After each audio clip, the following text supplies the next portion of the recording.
2 3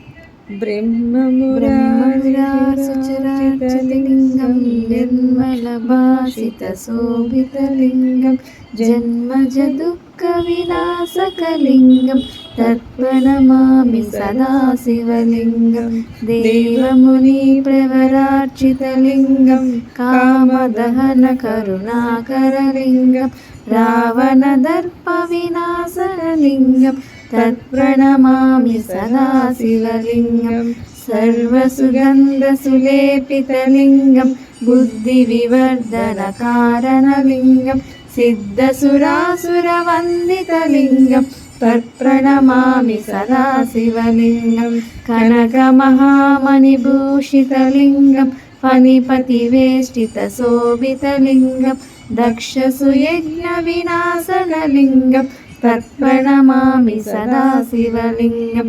कुङ्कुमचन्दनलेपितलिङ्गं पङ्कजहरसुशोभितलिङ्गं सञ्चितपापविनाशनलिङ्गं तत्प्रणमामि सदा शिवलिङ्गं देवगणार्चितसेवितलिङ्गं भावरभक्तिविदेवचलिङ्गं दिनकरकोटिप्रभाकरलिङ्गं तर्पणमामि सदा शिवलिङ्गं अष्टदलोपरिवेष्टितलिङ्गं सर्वसुमद्भवकारणलिङ्गम् अष्टदरिद्रविनाशनलिङ्गं तर्पणमामि सदा शिवलिङ्गं सुरगुरुसुरवरपूजितलिङ्गं सुरवनपुष्पसदाचितलिङ्गं परमात्मकलिङ्गं तर्पणमामि सदा शिवलिङ्गं लिङ्गाष्टकमिदं पुण्यं यः